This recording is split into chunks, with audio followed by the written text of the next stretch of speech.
everybody. My first guest received an Academy Award for her role in A Beautiful Mind. Starting tomorrow, she can be seen with Ben Kingsley in the critically acclaimed new movie, House of Sand and Fog. Please welcome Jennifer Connelly.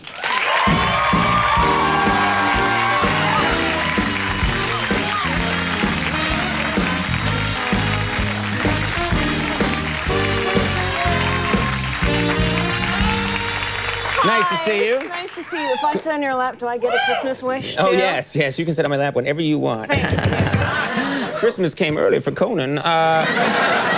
Last time you were on the show, you were very pregnant. I was. And since that time, you've given birth. Congratulations. Thank you very much. Boy, girl? Boy. Boy.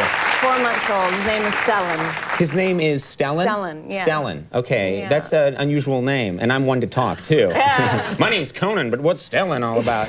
Stellan is unusual. Did you... Yeah, it's a Swedish name. It's just a common name in Sweden. And Paul, my husband, has a friend named Stellan Skarsgård, who I've yet to meet. Well, you named it after someone you haven't met. That takes guts. Yeah, and I'm a bit nervous about the whole thing. I mean, evidently when Paul called Stellan to tell him that we had named our child after him, he said, "Wonderful, does this mean I can suck on your wife's breast?" Oh, what a wonderful man. Wondering well, first about the my answer son's would be name. no, I guess. But second of all, you've named your child after this guy who's like, let's get some booby here, you know? What have I done? It's a terrible, you always got to meet, because that's what happens when you're trying to come up with a name. Both people, someone will go like, well, how about Arthur? And someone will go, no, a guy named Arthur gave me a huge wedgie in 5th grade, yeah, and so that ruins on. the name. It goes on like that. We had lists. We had endless lists. It was, it's definitely going to be Alfie. It's definitely Alfie this week. And, the next week, it's definitely Finn, and everyone always has a reason why. Right. Oh, you can't do that. It's the wrong thing. And you know what? I'm curious, because the last time you were here, you said you were thinking about doing a water birth. Yes. And I wasn't liking that idea of a water birth. I just was worried. I just thought, like, well, the baby's born, and the first thing, it's like, you're at the bottom of a tub, buddy, Yeah. They'd get the wrong idea about Earth. They'd think we were all water people, Yeah, I remember. So, will you love me less if I say that we did do a water? You went against my wishes. That's terrible. How could you do that? So you did. You did the water birth. We did. And what was it like? It was extraordinary, I have to say. It was really, really wonderful. I highly recommend it for anyone who's considering this option. Now, water birth, you're not floating in the ocean, right? You're in a tub. Is that right? It was basically, they call it a birthing pool. It's a glorified bathtub. It's a bathtub. It's a bathtub. They tell some guy, get out of there. We're having to have a birth. Yeah. He's like, huh? Whoa, okay. I guess I know. But it's great, sort of. And it was a great experience because style. It's yes, hippie style. It's a bit hippie style. It's au naturel, as the French like to say. Au naturel meaning no clothes for you. Obviously, no clothes for the baby, unless there's something I don't know about. Yeah. And where was your husband during the whole birth? He was in the room with us. He was outside the tub, sort of leaning in, and I was sort of leaning forward. And then eventually, did you get him into the tub too? Yeah. After Stellan was born, they handed Stellan to me, and we stay in the tub, and then Paul got in with us. Wow, so it's the three of you. That's just Yeah, it was really lovely, I have to say. I'm blushing now. Oh, yeah, well, it's a personal thing, so I hope I'm not prying, but it just seems like it's a nice way. But you are, and I must have photos now. Let's take a look. I found these in the tabloids. No, it was really beautiful. I mean, it was really, it's always a difficult kind of thing to do, but it was really extraordinary, I have to say. And your husband, excellent actor Paul Bettany, and you had the baby in London because he was filming there, is that right? He was doing a film called Wimbledon, and he played a professional tennis player who wins Wimbledon. Did he have to get in amazing shape for that role? Yes, he was a man who used to love to make fun of me for exercising ever, and loathed the idea of exercise, and he became really addicted to it. He got very big and buff. It was a bit shocking. Well, it must be nice. Don't women like it when their man gets in incredible shape? I wouldn't know. I found it a bit disconcerting. I have no idea. It was strange. I mean, he went over to London early. I had to stay behind, and I joined him about 3 weeks later, maybe a month later. And he'd been working out the whole time that I was gone. And when I first saw him was kind of scary. I felt like I was cheating on my husband. You Like, know? who It was is sort of this guy? Yeah. Who is this? These big muscles. He'd been to the tanning bed and everything. It was all. That's why I will not. That's why I will not work out. I refuse to do it. I think it would be too shocking for my wife. Letting myself go just because it's more. And congratulations on your baby. Yes, we had a baby 9 weeks ago. 9 weeks ago. Congratulations. Yeah.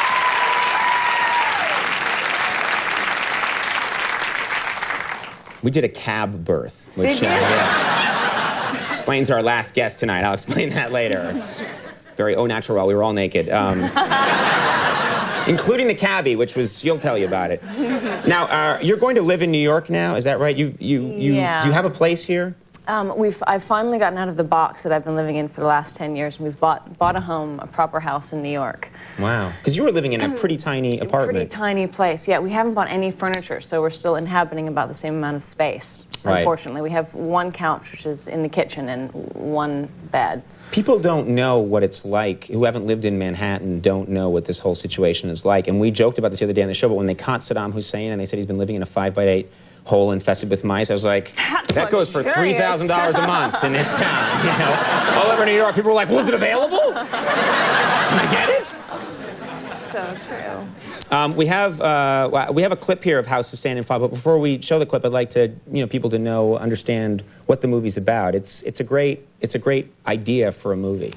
It's wow. In the quick encapsulation, it's my character Kathy Niccolo. My house is taken away. It's a big mistake. I have really nothing left to hold on to. The house is sort of my last connection to any place in the world. And Ben Kingsley's character, his family buys the house at auction. Sort of takes it away from you, Takes it away from me. It's all a big mistake. I'm trying to get it back. It's this huge sort of collision of these two families, but it's also, looks at people who are isolated, who don't know. It's about intolerance. It's about people who don't know how to, can't see each other or speak to each other. He's such an intimidating presence in movies when he wants to be. He is in this scene in particular, but Sir Ben Kingsley can really, do you know what I mean, put the fear of God into you when you watch him. Yeah, well, he's really talented, and I think all the characters in this movie, the director didn't want us to sort of coddle the characters, and so he let them be really human with all their flaws. And so my character is quite petulant at times, and Sir Ben's character has a really sort of violent streak in him, and he's an actor who won't shy away from putting that on the screen, which is really interesting to watch. I really like this scene a lot. It's a scene from House of Sand and Fog. Let's take a look. Look, my father left us this house. He left it to me and my brother. You should be telling these things to the bureaucrats at the county tax office. They have made a mistake, not I. Well, they said they would give you your money back. And I know you've put that deck on. I'm sure they'd repay you for that. I'm sorry, miss, but I have nothing more to say to anyone. Why should I be penalized for their incompetence? Tell me that. You should sue them for enough money to buy 10 homes. I will even sell you this house for the right price. That is all I require. I do not know where he left his hammers. There's nothing more to say of it. Come with me. You can't expect to just move in here and make money off of this. This is my house. I lived here and you stole this house from me, you son of a...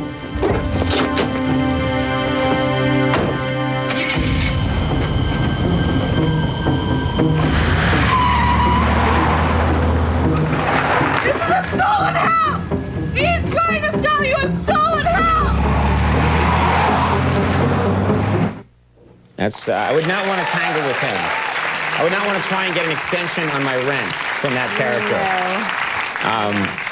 By the way, are you ready to do a comedy now? It feels like you've done a lot of brilliant work. It's very intense. Are you ready to do something just silly, just for yourself? First, I'd like a nap. I'm so sleepy. Right. This show has that effect on people, yes. That's why I'm here, people. But after that, I would love to do a comedy. I mean, I don't think...